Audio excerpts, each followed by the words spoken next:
CEAP, Centro Espírita Altivo Panfiro.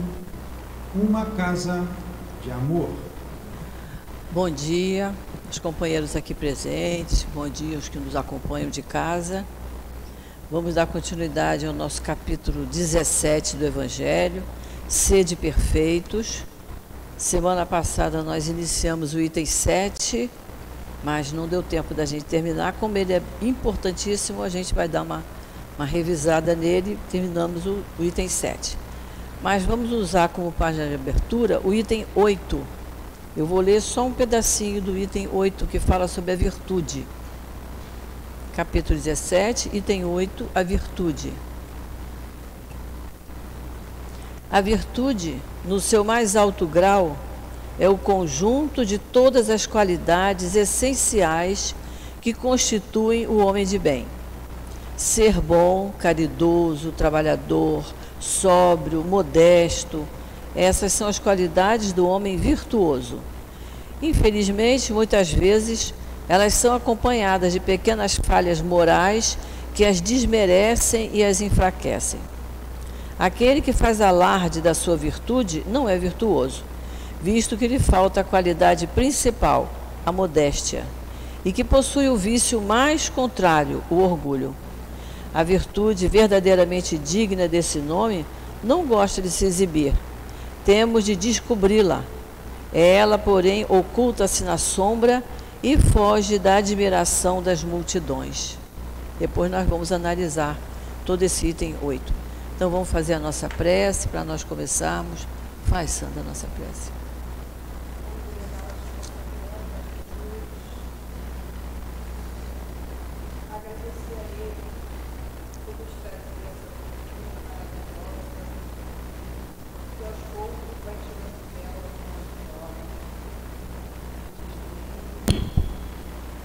Para que possamos ser seres humanos melhores, para que possamos aprender a amar o próximo, aprender a fazer a caridade com amor. Basta estudar, basta entender a sua doutrina, porque o Cristo, quando ele esteve na terra, ele só doou amor. Amor e caridade. E nós temos que seguir o exemplo. Agradecer a seu altivo e a todos que compõem a coluna de espírito dessa casa por abrir os braços, nos permitir estar nessa casa, nos socorrer sempre que precisamos. Somos muito agradecidos a todos. Agradecemos, acima de tudo, a Deus, que nos deu a vida, que nos concede a vida para que cada dia nos melhorarmos.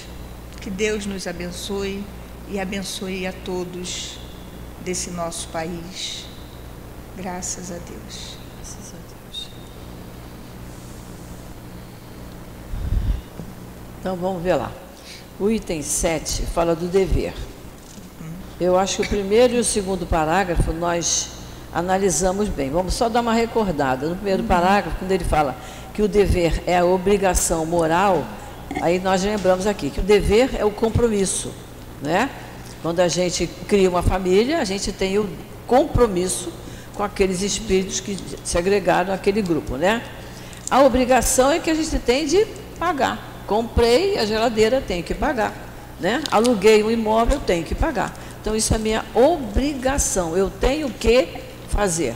Quando é obrigação moral, aí a gente chama de dever.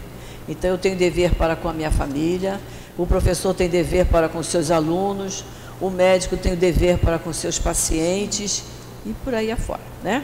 Nós fizemos essa comparação. Depois ele diz que o dever se encontra nos mínimos detalhes como nos mais altos detalhes. Nos mínimos detalhes nós até comentamos. É um serviço que a gente faz no dia a dia.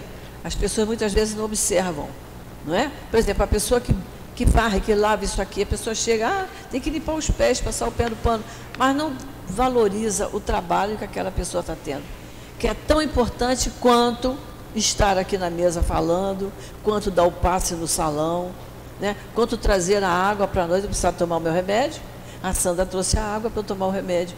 Então, tudo isso são coisas que passam assim meio que despercebidos, né? A gente faz o serviço da casa da gente e muitas vezes a gente não é muito valorizado, mas é uma coisa até natural, porque é uma coisa automática. Todo dia a gente faz aquilo, aquilo passa despercebido. Agora, no dia que você não faz aquilo, aí tu, mas por que não fez hoje? Todo dia faz, por que hoje não faz? Todo dia varre o centro, por que hoje não varreu? Né? Então aí a pessoa percebe quando a coisa sai do normal, né? No parágrafo seguinte, ele fala que o dever é muito difícil de ser cumprido na ordem dos sentimentos, porque a gente muitas vezes faz valer o nosso interesse, a nossa autorrealização. Então, você criou uma família, mas você recebeu uma proposta no seu trabalho de sair do Rio de Janeiro e ir lá para a Bahia. Aí tem que arrastar a família toda. Se for a mulher que foi transferida, tem que saber se o marido pode ir. Tem que arranjar colégio para os filhos lá. Se for o marido, a mulher também tem que ver da situação dela.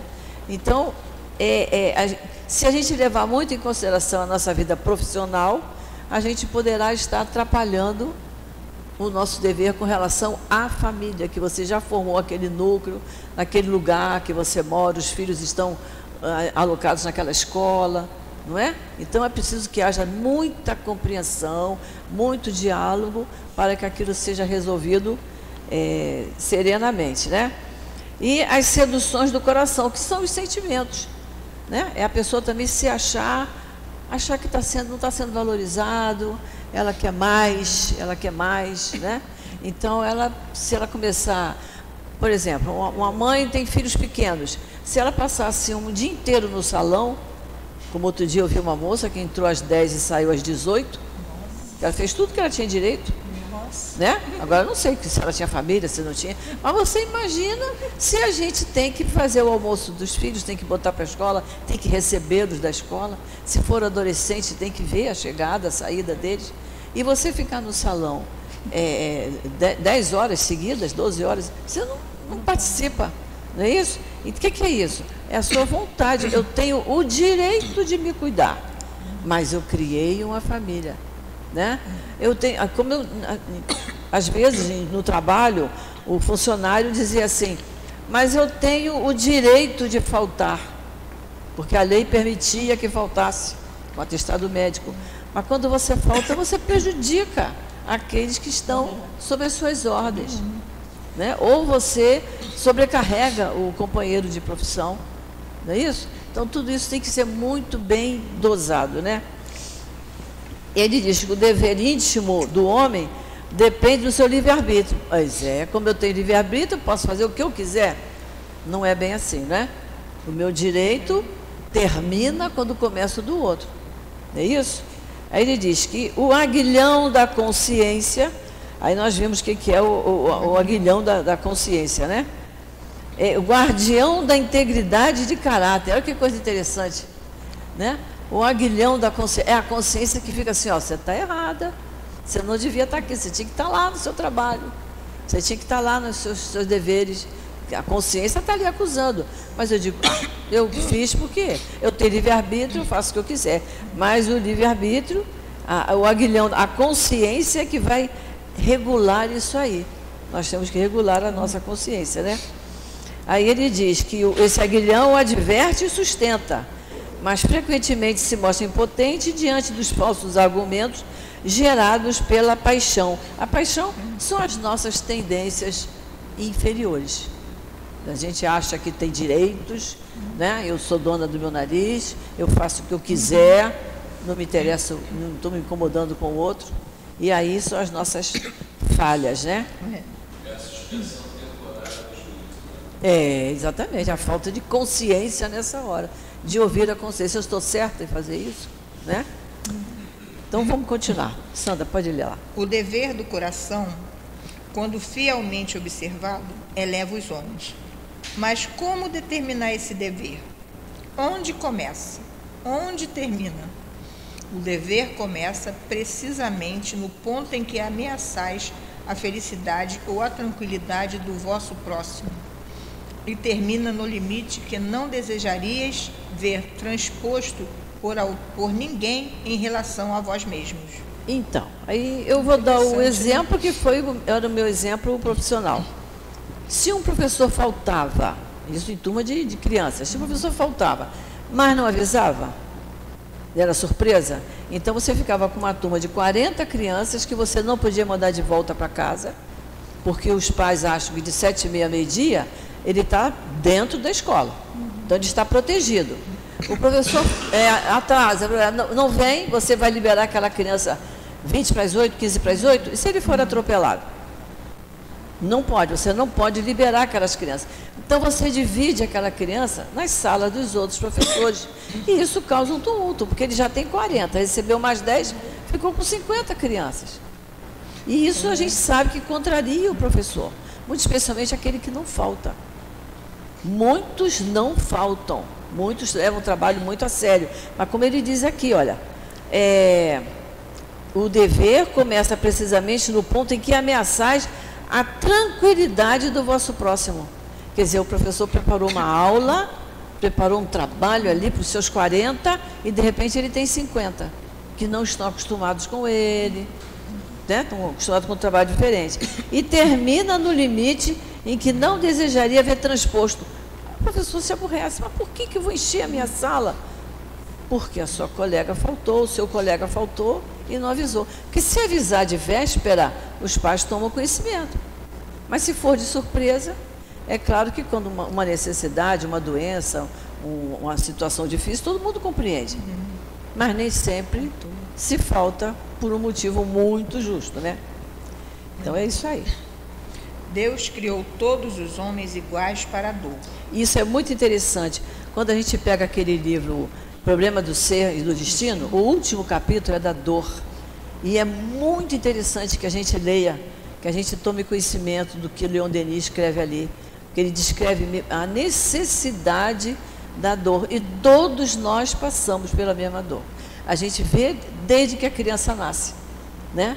A primeira respiração dela dói e ela chora, né? Começa a nascer os dentinhos, ela chora, porque é o dente forçando a gengiva. Então, e todos passam por isso e vai por aí afora. É muito interessante, quem tiver, Leon Denis, Problema do Ser e do Destino, o último capítulo, que é da dor, que é muito bom. Pequenos ou grandes, ignorantes ou instruídos, sofrem pelas mesmas causas para que cada um julgue judiciosamente o mal que pode fazer. Olha só, todos passam pela mesma dor. Sofrem pelas mesmas causas, para que cada um julgue corretamente, né? Julgue o mal que pode fazer. Porque o bem é sempre o bem. O bem é sempre muito bem-vindo. E nos traz consequências ótimas, tanto para quem a gente faz, como quem faz, né? O mal não. O mal traz consequências dolorosas para quem recebe a ação ruim, como para quem comete. Então ele está se referindo ao mal por causa disso. Ele até vai falar isso agora, olha só. O mesmo critério não existe em relação ao bem, infinitamente mais variado nas suas expressões. A igualdade diante da dor é uma sublime previsão de Deus, que deseja que seus filhos, instruídos pela experiência comum, não cometam o mal, alegando a ignorância dos seus efeitos. Então, a igualdade da dor é uma sublime previsão de Deus, né? Para que não cometam o mal, alegando a ignorância dos seus efeitos. Ele tem uma noção disso. Vocês podem anotar aí, questão 803, do Livro dos Espíritos, que é interessante da gente observar. O dever é o resumo prático de todas as especulações morais. Olha só, o que são as especulações? São as reflexões morais, né? O dever é o resumo prático de todas as reflexões morais. O dever, ele não diz que é obrigação moral? Então está ligado ao nosso comportamento moral. É uma bravura da alma que enfrenta as angústias da luta. É uma bravura da alma. Que coisa boa, né?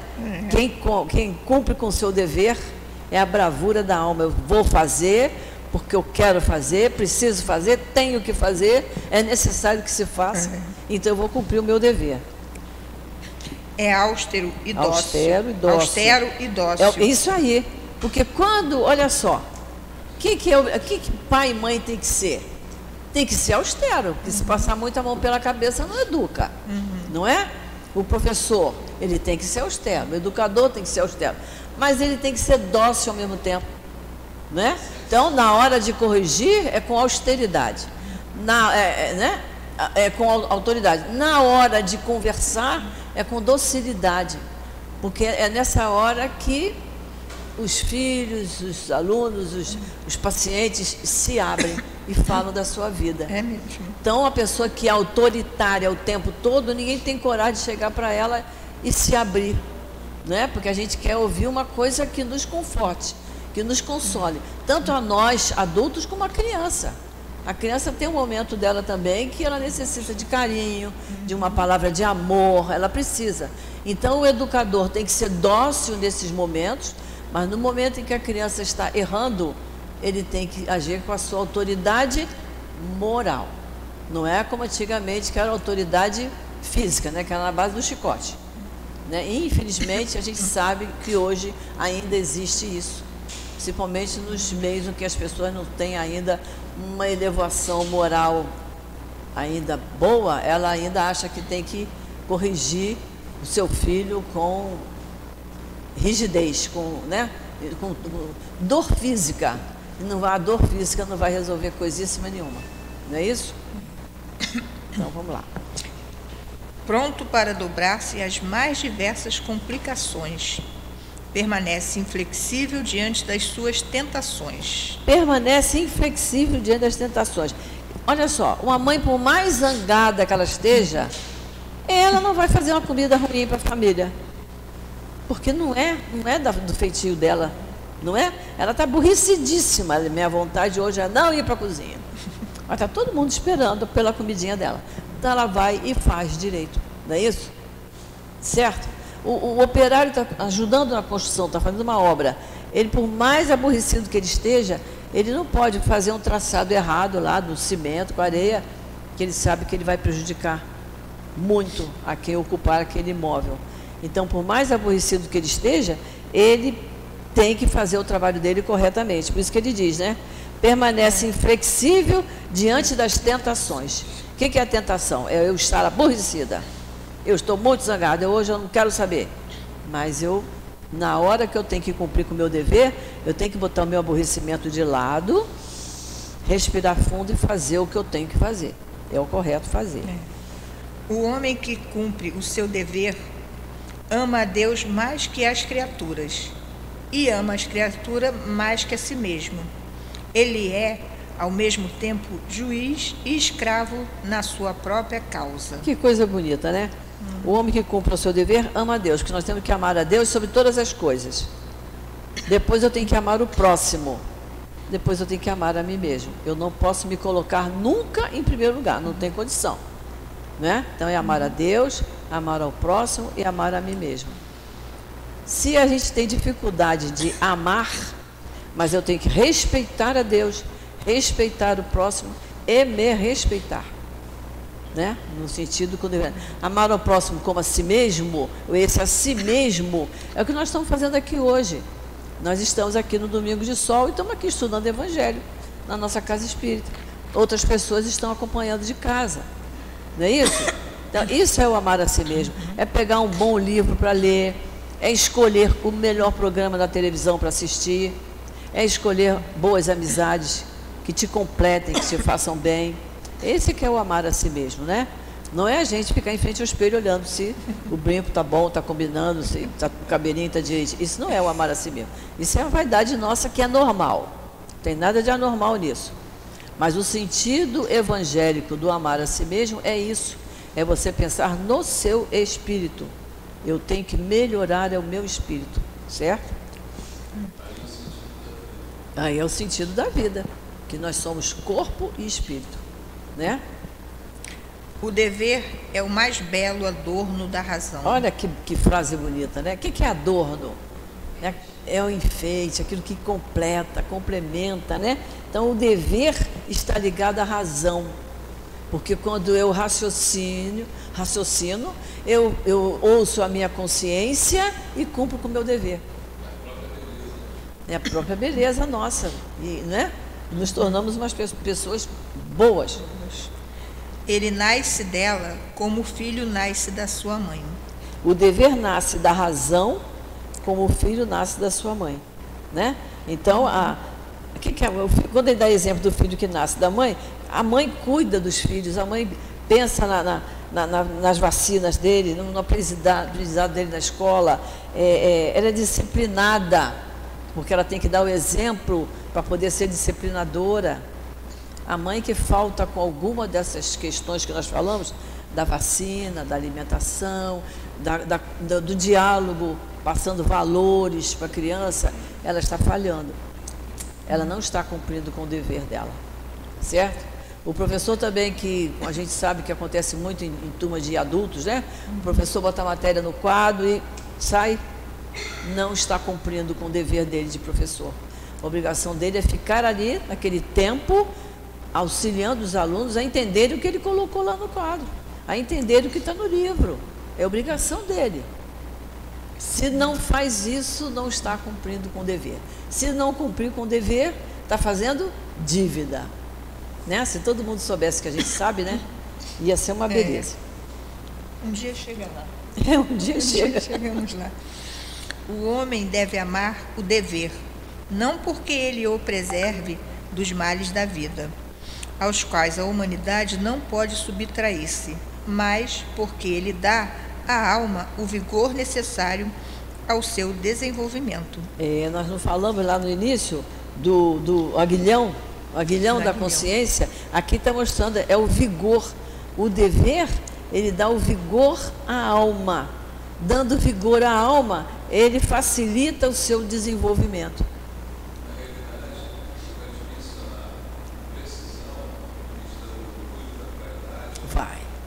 Vai. Quem cumpre...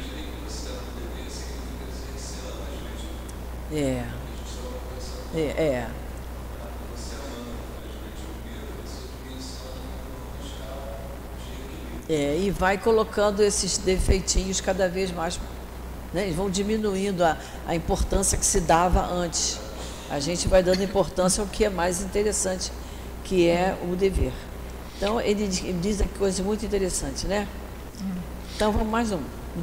O dever cresce e irradia, sob uma forma mais elevada, em cada uma das etapas superiores da humanidade. A obrigação moral da criatura para com Deus jamais cessa. Ela deve refletir as virtudes do Eterno, que não aceita um esboço imperfeito, porque deseja que a beleza de sua obra resplandeça diante dele. Olha Lázaro. Só. É bonita essa mensagem de Lázaro, né? Muito ele não aceita um esboço imperfeito, porque ele quer que a obra dele resplandeça diante dele. Então, olha que interessante, a pessoa morre, a pessoa diz assim, fulano morreu, entregou a alma a Deus. Ele queria entregar. Mas Deus só vai receber se essa alma estiver resplandecente. Né? Eu nem sei se alguém aqui está com a alma resplandecente. Eu sei que eu não estou. Falta muito ainda. Então, olha como a pessoa diz um negócio desse. Mas é para acalmar a família, né? A pessoa parar de chorar só. Porque não é muito interessante isso. Tem que amar o dever. O dever é o aguilhão da consciência. Se a gente não cumpre corretamente com o nosso dever, nós estamos falhando numa opção de coisas, né? E ele diz que a obrigação moral da criatura para com Deus jamais cessa. É o tempo todo. Será que Deus está gostando do que eu estou fazendo? Será que Deus está gostando do que eu estou falando? Será que Deus está aprovando os meus pensamentos? Porque aqui nós já estudamos o pecado por pensamento. Até por pensamento. Deus sabe o que demora no fundo do seu coração. Olha só. Então a gente está ali, né? Sempre vigiado. Por isso que temos que ser vigilantes, né? Então Deus não aceita um esboço imperfeito daquilo que Ele criou. Ele criou aquele espírito para ser perfeito. Então aquele espírito vai se aproximar dele quando se tornar perfeito. Aí temos que estudar o Evangelho de ponta a ponta, vai e vem, anos seguidos, até a gente chegar lá. Ficou alguma dúvida sobre esse item 7? Ele é bom, não é bom? Nossa, como tem coisa para a gente aprender aqui, né? Então vamos lá. A virtude nós lemos no início, mas vamos dar uma repassada nele, vamos lá. A virtude, no seu mais alto grau, é o conjunto de todas as qualidades essenciais que constituem o homem de bem. Ser bom, caridoso, trabalhador, sóbrio, modesto, estas são as qualidades do homem virtuoso. Nós já estudamos sobre o homem de bem, não é isso? Já. Isso aí é a questão 893, Livro dos Espíritos. Então, além daquilo tudo que ele falou, naquele item anterior, do homem de bem, bom, caridoso, trabalhador, sóbrio, né, no sentido de equilibrado, modesto, como ele disse aqui no item 7, a pessoa é correta, não precisa dizer que ela é. Viu como eu sou boa? Viu como é que eu faço, como é que eu trato as pessoas? Eu não tenho que fazer isso, eu tenho que exemplificar. Infelizmente, muitas vezes, elas são acompanhadas de pequenas falhas morais que as desmerecem e as enfraquecem. Então, nós já vimos também, já falamos sobre isso, né? Quando a gente acha que tem que usar, eu tenho livre-arbítrio, então eu sou dona do meu nariz, eu faço o que eu quiser, aí eu erro, aí eu escorrego, né? Então são as pequenas falhas morais que enfraquecem as virtudes que eu estou tentando conquistar. Aquele que faz alarde da sua virtude não é virtuoso, visto que lhe falta a qualidade principal, a modéstia, e que possui o vício mais contrário, o orgulho. Quer dizer, aquele que diz, eu sou assim, porque eu sou assim, há muito tempo que eu faço isso, que eu faço aquilo, é uma pessoa orgulhosa que não tem modéstia, então está mal. A virtude verdadeiramente digna desse nome não gosta de se exibir. Temos que descobri-la. Ela, porém, oculta-se na sombra e foge da admiração das multidões. O que ele diz? Nós temos que descobri-la. Temos que descobrir a virtude. Porque a pessoa não diz que ela tem aquela virtude. A gente que tem que perceber. Não é isso? Então, quando a gente fala do nosso querido altivo, era a pessoa mais simples e mais humilde para lidar com a gente. Mas a gente tinha uma confiança enorme nele. O que a gente fosse comentar com ele, fosse um assunto de família, fosse um assunto da casa espírita, fosse um assunto do nosso trabalho profissional, ele sempre tinha uma palavra correta ali. E se a gente tivesse errado, ele dizia, eu acho que você não devia agir assim não, minha filha. Repensa os seus conceitos. Quem sabe, fazia, com aquela calma dele, fazia a gente realmente dar uma... Porque a gente quando vai se queixar, porque a gente acha que está cheio de razão, né? Mas ele, com a calma dele, dizia assim, eu acho que não é bem assim, não. Aí mandava ler um determinado livro, um determinado capítulo, para a gente se achar na nossa confusão ali no momento, não é? Então, é o que ele está dizendo aqui. A virtude, nós temos que descobri-la. Então, a gente é que descobre que aquela pessoa, qual é as virtudes daquela pessoa? Ela ser boa, caridosa, trabalhadora, ser modesto, ser equilibrado. É isso aí. A autoridade não precisa. Não precisa. Ela se mostra pela moralidade naturalmente. São Vicente de Paulo era virtuoso. O digno cura de Ar era virtuoso. Onde é que nós vimos sobre São Vicente de Paulo? Quando nós estudamos lá o capítulo 13, que falava sobre a beneficência, vinha falando quem era São Vicente de Paulo. Então, se vocês forem do capítulo 13, no item 12, ele fala, né, que ele criou várias instituições religiosas, ele foi canonizado depois pela Igreja Católica. É interessante. E São Vicente de Paulo também foi aquele que falou, gostaria que vocês dessem mais atenção, mais tempo às leituras evangélicas. Porque a gente dispensa o tempo da gente com uma opção de coisa, e na hora de ler evangelho, eu sempre leio assim, 5 minutos por dia. E as outras 23 horas e 55 minutos. Então, o São Vicente de Paulo dá esse conselho. E o cura das é aquele que nós vimos aquela mensagem sobre a pessoa cega, capítulo 8, item 20, era o cura Dácio, também muito humilde, né? Então, eles eram virtuosos. E muitos outros. E muitos outros, pouco conhecidos do mundo, mas conhecidos de Deus. Ou seja, Deus reconhece todos mais humildes, né? Os mais humildes, virtuosos, são conhecidos de Deus. Então, esses virtuosos não estão preocupados se todo mundo descobre que ele é um virtuoso. Mas ele sabe que Deus sabe. Isso aqui é o importante, né? Todos esses homens de bem ignoravam que eram virtuosos. Eles se deixavam levar pela corrente das suas santas inspirações e praticavam o bem com um completo desinteresse e um inteiro esquecimento de si mesmos. É para a virtude assim compreendida e praticada que eu vos convido, meus filhos. É para essa virtude verdadeiramente cristã e verdadeiramente espírita que vos convido a consagrar-vos. Olha só, ele fala, meus filhos, uma virtude verdadeiramente espírita. Olha a nossa responsabilidade, né? Quanto mais a gente vai lendo, vai estudando, vai analisando, vai aumentando a responsabilidade. Não pode chegar lá e dizer, não sabia. Nunca ouvi falar nisso. Ah, sabia. É isso aí. É isso aí. Mas afastai dos vossos corações todo o orgulho, vaidade e amor próprio, que desvalorizam sempre as mais belas qualidades. Não imiteis esse homem que se apresenta como modelo e gaba as suas próprias qualidades para todos os ouvidos complacentes.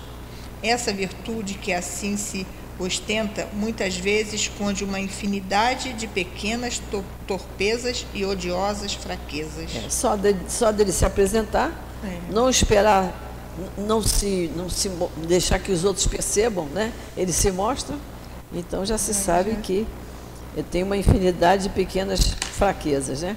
Odiosas fraquezas e pequenas torpezas. Em princípio, o homem que elogia a si mesmo, que ergue uma estátua à sua própria virtude, aniquila, assim procedendo, todo o mérito efetivo que possa ter. O que direi, porém, daquele cujo único valor é o de parecer o que realmente não é? Devo admitir que o homem que faz o bem sinta no fundo do seu coração uma satisfação íntima, mas desde que essa satisfação se exteriorize para receber elogios, ela degenera em amor próprio. Interessante, né? O homem que faz o bem sente uma satisfação íntima. Fazer o bem dá uma satisfação íntima a todos nós. Mas, desde que essa satisfação se mostre, que ele dá com a mão direita e a esquerda fica olhando o que ele deu, né? Desde que ele se mostre, para receber elogios, né? Ela degenera em amor próprio, deixa de ser o bem, para mostrar que ele tem ali, tem um orgulho de poder estar fazendo o bem. O amor próprio é o orgulho, né?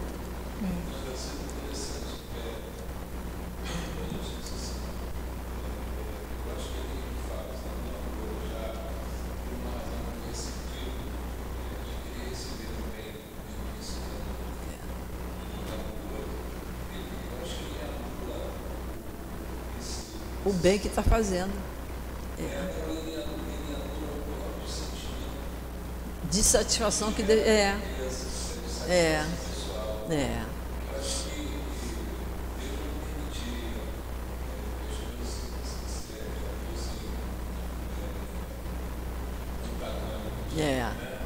não.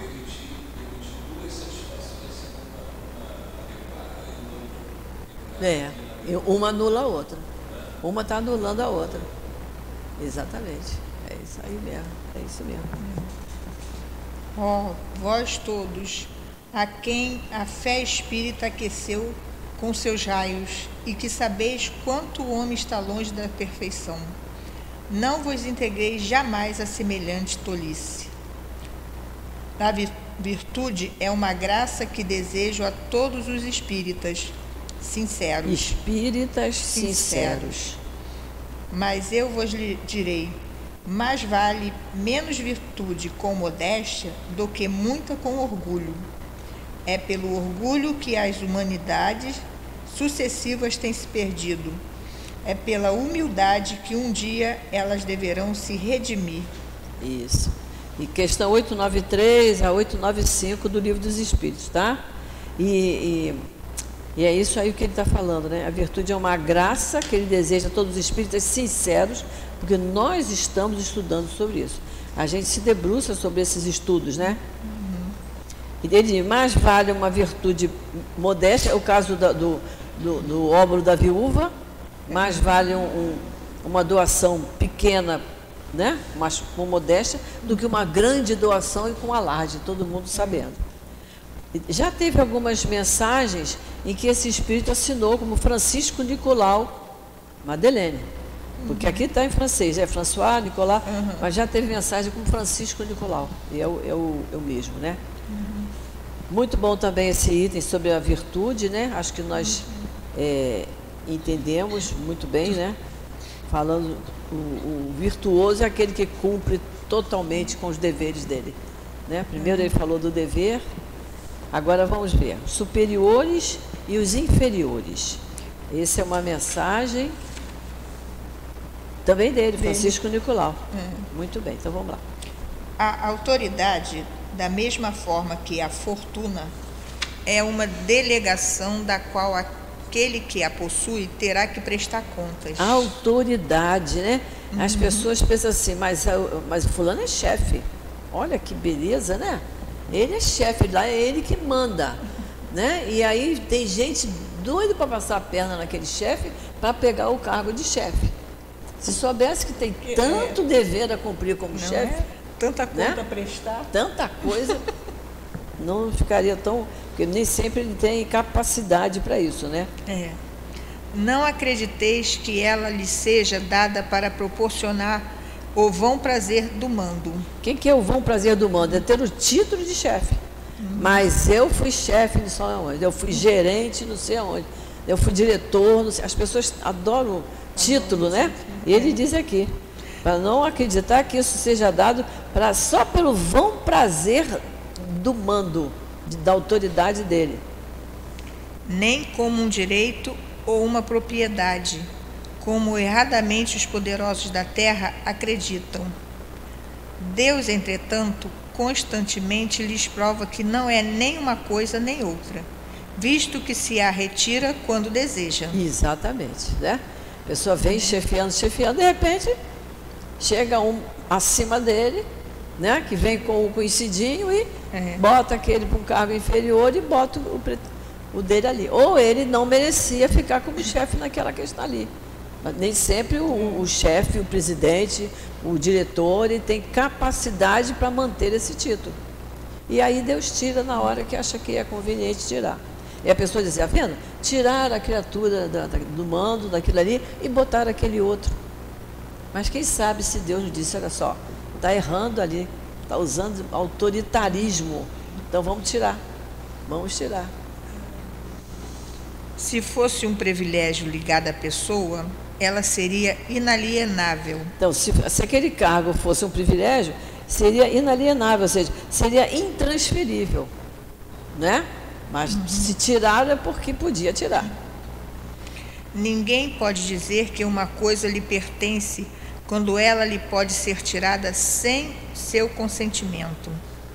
Deus dá autoridade a título de missão ou de prova, quando isso lhe convém, e da mesma forma a retira. Olha só, o título de presidente, diretor, gerente, é o título pode ser uma missão, porque de repente ele como diretor do hospital, ele tem muita coisa a fazer, muita coisa a mudar, muita coisa a observar, quem não está cumprindo horário, quem não está agindo corretamente, né?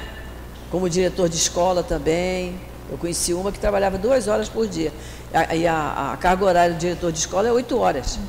Então, Deus está vendo tudo isso. não é isso? Então, ela não está cumprindo com a missão dela. E muitas vezes é uma prova. Sempre eu penso nisso. Um prefeito, ele toma posse como prefeito. Aí acontece uma enchente, tem um desastre terrível naquela região. Aí eu fico pensando, era uma prova que aquele prefeito tinha que passar. O outro ficou 4 anos, não aconteceu nada. Aquele pegou 1 mês ou 2 que estava no poder, acontece uma catástrofe. É para ele mesmo. É uma prova. É uma prova. Né? E que ele tem que ser aprovado. Ele tem que fazer o que for correto naquele momento. Ele não pode adiar. É um momento de dor. Para as pessoas, ele tem que trabalhar. Todo aquele que é depositário da autoridade, qualquer que seja a sua extensão, desde a do Senhor sobre o seu escravo até a do soberano sobre o seu povo, não pode esquecer-se de que é um encarregado de almas. Encarregado de almas. Se tivessem a noção disso, né? Se as pessoas tivessem a noção disso, eu tenho uma conhecida que ela disse que lá em Israel, o motorista de ônibus, a palavra que diz que é motorista de ônibus, a palavra quer dizer encarregado de almas. E para dar responsabilidade, porque ele está ali dirigindo e tem 46 pessoas sentadas e mais não sei quantas em pé. Então, a palavra lá na língua deles quer dizer encarregado de almas. E para nós aqui é motorista, que todo mundo xinga, todo mundo pinta os canecos com motorista, né? Ninguém valoriza o motorista, né? Mas se tivesse escrito assim atrás, naquela capinha que ele bota na cadeira, encarregado de almas, dava uma paradinha. Opa! Era bom para ele e para quem está no ônibus também, né? Ele responderá pela boa ou má direção que houver dado aos seus subordinados e as faltas que eles puderem cometer. Os vícios a que forem arrastados em consequência dessa direção ou dos maus exemplos recairão sobre ele, assim como colherá os frutos da sua solicitude por conduzi-los para o bem. Então, ele está mostrando aqui. O mau dirigente, ele comete faltas, né? Então, os vícios a que forem arrastados pelas faltas que ele comete, né? A consequência dessa direção, dos maus exemplos, vão recair sobre ele. E os comandados, por não terem exemplo, já que meu chefe não está aqui, eu também vou fazer a minha parte, não é? Já que o chefe não está aqui, eu não vou fazer. Eles também recairão também sobre eles, todos esses erros. Ele diz, assim como colherá os frutos da sua solicitude por conduzi-los para o bem. Porque o bom chefe, aquele que tem a autoridade dele como chefe, que não pode passar a mão pela cabeça daquele outro que falta porque está com um pouquinho de dor de cabeça, não pode, não tem como, você tem que fazer um esforço. Mas ele tem a autoridade dele dentro do cargo dele, mas ele também é educado, é sensível, não é isso? É solícito, porque ele vai conduzir aquelas pessoas a trabalhar pelo bem. Porque as pessoas têm um exemplo, né? Essa escola em que o diretor trabalhava 2 horas, eu tive professores que disseram para mim, é muito ruim, a gente entra e sai e não vê o diretor. Porque às vezes chega, fica 2 horinhas ali, o professor está com turma, às vezes passou uma semana que não vê o diretor. Quer dizer, não tinha um exemplo. E, no entanto, o professor, quando chega aqui, o diretor já está lá no lugar dele, é outra coisa. Você tem você sente ali até um comando correto, você tem a quem perguntar, a quem questionar, a quem tirar dúvida. Mas não tendo, você acaba fazendo o que você quer. E aí as coisas não funcionam corretamente, né? Todo homem tem uma missão, grande ou pequena, sobre a terra. Qualquer que ela seja, sempre é dada para o bem. Portanto, desviá-la do seu objetivo é fracassar no seu cumprimento. Questão 573. 573, Livro dos Espíritos. Todo homem tem uma missão, grande ou pequena. Todos nós temos uma missão. A gente tem a missão de pai, missão de mãe, tem missão de filho, que quando os nossos pais ficam idosos, os filhos vão cuidar deles, é uma missão. Quando os filhos nascem, a gente cuida deles, é uma missão, né? todo profissional tem a sua missão, porque ele ganha um salário para fazer aquilo ali. Então, ele tem que agir corretamente. Então, todos nós viemos à Terra com uma missão, grande ou pequena, de acordo com a capacidade de cada um. Deus vê que aquela pessoa não tem condições de ter uma missão muito grande. Mas quer missão maior e mais maravilhosa do que de mãe? Do que de pai? Não é? Ou de quem educa aquela criança, pode não ser mãe, pai de sangue, mas está educando aquela criança, né? Está dialogando com aquele jovem. Isso é uma coisa muito importante. Então, isso é muito bem. Ele diz...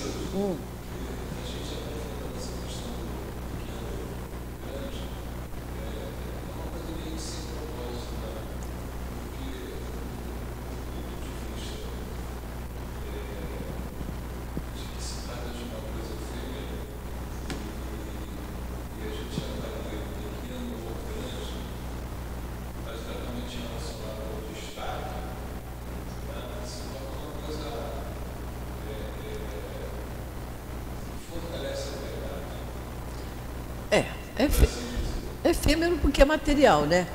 Você ser presidente de uma empresa é uma coisa efêmera, porque morreu o presidente. E não vai chegar lá e dizer, olha, eu fui presidente, não sei, não interessa. É porque é uma coisa passageira. Mas se a gente entender que você recebeu o cargo de diretor de qualquer coisa, entender que aquilo é uma missão, você vai se responsabilizar mais por aquilo, né? E é dado uma missão grande ou pequena de acordo com a capacidade daquele espírito. Hein? Como os talentos. É dado de acordo com a capacidade. Né? Isso mesmo. No outro parágrafo vai aparecer aqui do negócio social, é porque eu sublinhei, a gente vai chegar lá que fala dessas distinções. Então vai. Se Deus pergunta ao rico, que fizeste da fortuna que devia ser em tuas mãos uma fonte espalhando a fecundidade ao seu redor? Também perguntará aquele que possui uma autoridade qualquer, que uso fizeste dessa autoridade? Que males impediste? Que progresso proporcionaste? Se te dei subordinados, não foi para fazer deles escravo da tua vontade, nem instrumentos dóceis dos seus caprichos ou da sua cupidez. Se te fiz forte e te confiei os fracos, foi para que os amparasse e os ajudasse a subir até mim. Muito bem. Então, olha só, ele vai perguntar, os espíritos vão nos perguntar, que fizeste da autoridade que você teve, naquele setor que você trabalhou? Ele pergunta, que males impediste? Então, se é um mau diretor, os outros vão trabalhar mal, porque tem gente que só trabalha com alguém ali supervisionando. Senão, não vai. Senão, não vai. Ainda ontem, né, Guilherme? Ainda ontem conversamos sobre isso lá. Foi, Luiz, na nossa salinha ali. Se não tiver uma supervisão, dificilmente, porque estamos num planeta de espíritos imperfeitos, como todos nós, dificilmente a pessoa vai trabalhar corretamente, porque não tem ninguém olhando, não tem ninguém supervisionando. É isso? Infelizmente é isso mesmo. Ele diz, que males impediste e que progresso proporcionaste. Não é?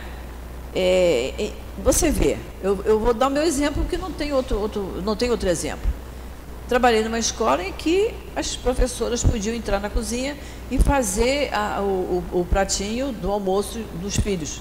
Professora, em geral, o filho está na escola, mesma escola que ela, né? Então, entravam na cozinha para fazer a comidinha, montar o prato dos filhos. Os outros que não eram filhos de professora, a merendeira formava os pratos. E eu tive que acabar com isso, que não era justo, porque as outras mães não estavam ali fazendo aquilo. Tive que acabar com isso. Então, eu impedi, porque estava havendo uma discrepância, porque os outros ficam assim, poxa, por que o fulaninho pode e eu não posso? Porque a mãe dele pode entrar ali e a minha mãe não pode. Eu não podia deixar todas. Já pensou em entrar 700 mães numa cozinha? Não ia dar certo, né? Então, eu impedia mais. E que progresso você proporciona? De igualar todo mundo. Todos são iguais. Seja filho de professor, não seja, é todo mundo igual. Todo mundo vai ser servido da mesma maneira. não é? Então é isso mesmo, você vai ser atendido no hospital em primeiro lugar, porque você é parente do médico, é parente da enfermeira, e passa fila de todo mundo. Já pensou em fila de transplante? Que a gente sabe que isso acontece. A pessoa pensa que ela é o 30º, de repente ela é o 50º, porque entraram 20 conhecidos, mas todo mundo precisa do transplante. Então é isso que ele está dizendo, né? O que você fez da sua autoridade, da missão que ele teve, que lhe foi confiada para dirigir alguma coisa. Que males você impediu e que progresso você proporcionou. Aí ele diz aqui: se te dei subordinados, não foi para fazer deles escravos da tua vontade, de jeito nenhum, nem instrumentos dóceis dos seus caprichos e da sua cobiça, da sua ganância, né? Se te fiz forte e te confiei os fracos, foi para que amparasse e ajudasse, amparar e ajudar para que todos subissem até ele. Esse parágrafo também é muitíssimo importante. Vamos lá, mais um pedacinho. O superior que segue as palavras do Cristo não despreza nenhuma daquelas que estão abaixo dele, porque sabe que as distinções sociais não têm nenhum significado diante de Deus. Estamos falando disso, né? Distinção social. Não é porque a pessoa tem um título que ele está perante Deus, ele vai ser mais importante. O Espiritismo ensina-lhe que se hoje eles o obedecem, já podem tê-lo dirigido, ou poderão dirigi-lo mais tarde. Quando então será tratado conforme o tratamento que lhe houver proporcionado. A gente nunca sabe o dia de amanhã, a gente nunca sabe a nossa situação numa próxima encarnação. Isso lembra aquela mensagem também da Rainha de França, né? E quando ela chega lá, ela vê os súditos dela em posição melhor do que a dela. É o mesmo caso aqui do chefe e dos subordinados. É o mesmo caso. Às vezes ele é subordinado porque não teve as mesmas oportunidades de estudo, de ter uma família, né? Não teve as mesmas oportunidades que o outro teve. Por isso que ele não conseguiu chegar até chefe. Ou, por uma prova, ele não conseguiu chegar a ser chefe. Isso aí só Deus é que sabe, né?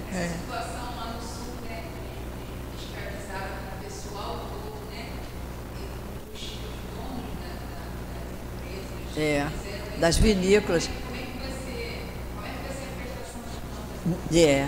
Não é? Olha, se todo mundo soubesse o que a gente está sabendo, né? O mundo era diferente. Se o superior tem deveres a cumprir, o inferior, por sua parte, também tem os seus não são menos sagrados. E o superior e o inferior, todo mundo tem deveres a cumprir. Se for espírita... Olha só, se for espírita, isso tem que ser sublinhado. Sua consciência lhe dirá, melhor ainda, que não está dispensado de cumpri-los, mesmo quando seu chefe não cumpre os dele, porque sabe muito bem que os erros de uns não justificam os erros dos outros. Isso aí, olha, nós vamos parar aqui porque está na hora da gente parar, mas isso é para a gente entender isso, né? Nós falamos do chefe que não dá exemplo, mas o bom subordinado não está preocupado com o exemplo do chefe. Ele faz a parte dele, ele cumpre o horário, faz o trabalho dele da melhor qualidade, independente se o chefe está sentadinho lá na cadeira dele ou não está. Não é? Ele faz porque ele tem consciência, ele sabe que é importante, que o trabalho dele, ele é uma pessoa digna, né? Ele quer se melhorar cada vez mais e ele então assume as responsabilidades. Vamos parar aqui nesse parágrafo? Vai ser dia 19, né? E aí, semana que vem, a gente dá uma ligeira repassada nos superiores e nos inferiores e a gente termina. E aí, semana que vem, a gente termina esse capítulo maravilhoso, que é o capítulo 17. Então, vamos fazer a nossa prece para nós encerrarmos o nosso estudo do Evangelho. Queridos espíritos amigos, querido Emanuel, patrono do nosso curso, Jesus, nosso mestre amado, nós só temos a agradecer, Senhor, por estarmos aqui no nosso SEAP, na nossa casa de amor, estudando o Teu Evangelho, pensando, refletindo, Senhor, sobre as nossas atitudes, sobre os nossos pensamentos, sobre as nossas palavras, Precisamos muito disso, Jesus. Por isso te agradecemos por essa oportunidade de estudarmos a doutrina espírita que tanto nos equilibra, nos fortalece, nos acalma. E assim, Senhor, em Teu nome, em nome desses espíritos amorosos que nos assistem sempre aqui na nossa casa, em nome de Deus, nosso Pai, pedimos permissão para encerrarmos o estudo do Evangelho da manhã de hoje. Graças a Deus.